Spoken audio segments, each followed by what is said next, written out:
I think Cora is, her army boots and like her pants with her guns, like that is so badass. Former mercenary. Now I only hunt the damned. First of all, it's great to meet you. I had a lot of fun with Vampires in the Velvet Lounge.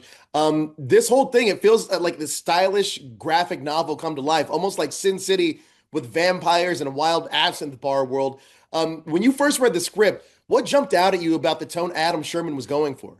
I had never really seen anything like it. And I was actually thinking, why hasn't anybody done this? Or like, often with ideas, it's kind of like just a reimagining Yeah. or something. It's very derivative of, and of course there's things in the movie that are derivative of things, but like this idea of the dating app. Yeah. I was like, how genius to like bring that world into this world that we're living in.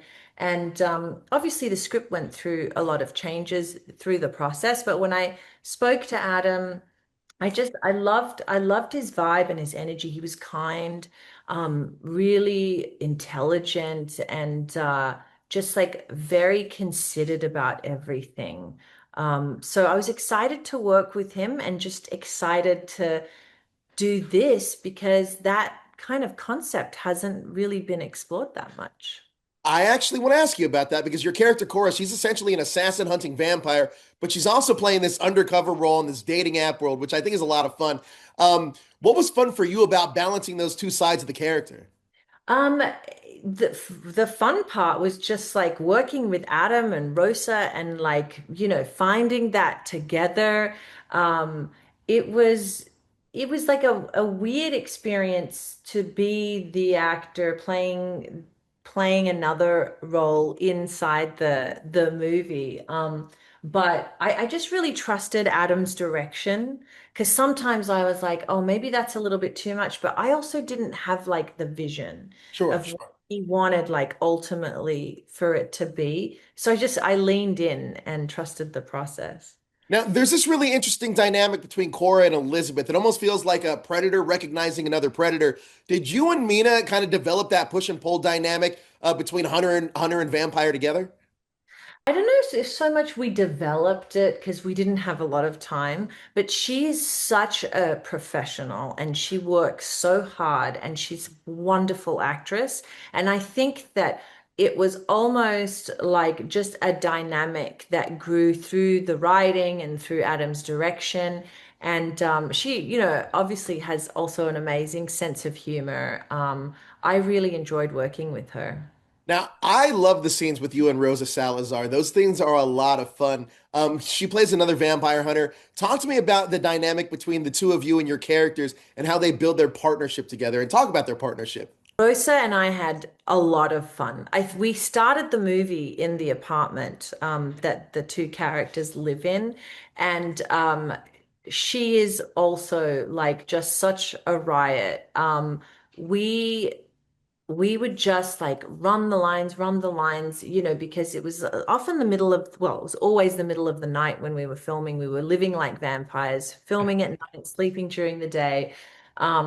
And, we just often leaned into Adam's like vision. I think all of the actors on this are super flexible, super talented. Obviously they're going to bring what they feel is right. And then Adam got in there and like gave notes, and it felt like a really beautiful collaboration. I love the world building that Adam does, and I feel like the vision that he writes down is exactly what we're seeing on screen. Can you talk about working with Adam as a collaborator, especially having a writer, director, producer dynamic? Because he's doing all three, really. He's amazing. I mean, he has a great team. Like George and Marcus are so supportive, and I absolutely love working with them. They really, are very supportive of Adam, and he's he's one in a million. Like that mind is just extraordinary. And sometimes you're like, I don't quite understand what you mean. And then you see it and you're like, oh, I totally get it. Like, I trusted him completely, like in that process because I can't remember. There was like one, maybe it was the mask, and I was like, oh, I don't know about this. Should it be a different mask? And he was like, no, I really love that mask. And I was like, okay. And then you see it, and you're like, oh, all right. Like I get it, you know. He's very collaborative, but he also really believes in his vision. And when he really believes in his vision, he's like uncompromising about it. And I think that that's what makes him really wonderful because he's willing to take in input, No, right?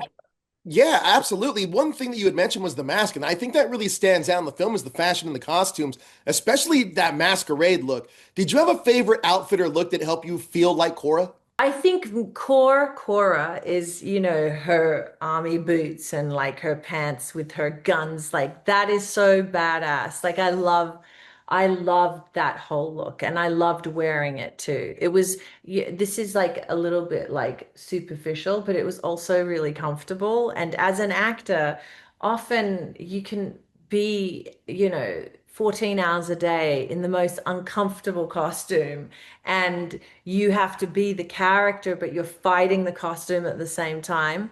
I Yeah. just felt like it was like the perfect balance of like Cora, but then allowing me to like really live in it, you know? You know, the setting of the absinthe bar full of vampires, I think, is such a cool idea. You know, if you could actually hang out at the Velvet Lounge for one night, minus the murder, what's the first drink you would order? You know, it's probably been many, many years since I've tried absinthe. I think I'd have to go with the Green Fairy. You know, all those beautiful impressionist painters, you know, Yeah. that it like woke up their creativity allegedly. I would love to try it. I love that. Now, I want to ask you real quick about Severance because your character, Gemma slash Miss Carey's become one of the most mysterious and emotional parts of the show. When you first learned the truth about who she really was, what was your reaction as an actor? Well, I found out on a Zoom call with Ben, like before I'd been given the part. And I hadn't read the scripts, but it got me really excited because initially I thought, oh, she's just sort of this like office like person who, you know, maybe it's the role wouldn't be as exciting to play. I didn't know because I hadn't read anything. I just had these like really weird lines. But when I found out like how important she was to the story and what she meant to Mark and like the story overall, I felt like, oh my gosh, I couldn't be more excited to play this part. That's incredible. Now, without spoiling anything, what excites you the most about exploring Gemma's story further next season? Because it feels like there's still so much we don't understand about her. Oh my gosh, there's a world we don't know. I am so excited to see where they're going to take this. And you know, I know it's like a little bit of waiting, but like anything that's good takes time, you know, to be truthful. Like, and it is such a masterpiece that like I feel like they're just like, you know, they're tweaking and making it like everything I think it could be like the best it could be. Well, look, thank you so much for your time. Incredible job. I'm a big fan of your work. I loved you on Agents of S.H.I.E.L.D. So this is incredible watching you in this. So thank you so much for your time. Oh, I thank appreciate you, it. Joseph. I'm glad you had fun and enjoyed the movie. Yeah. Thank you so much. Have a great day.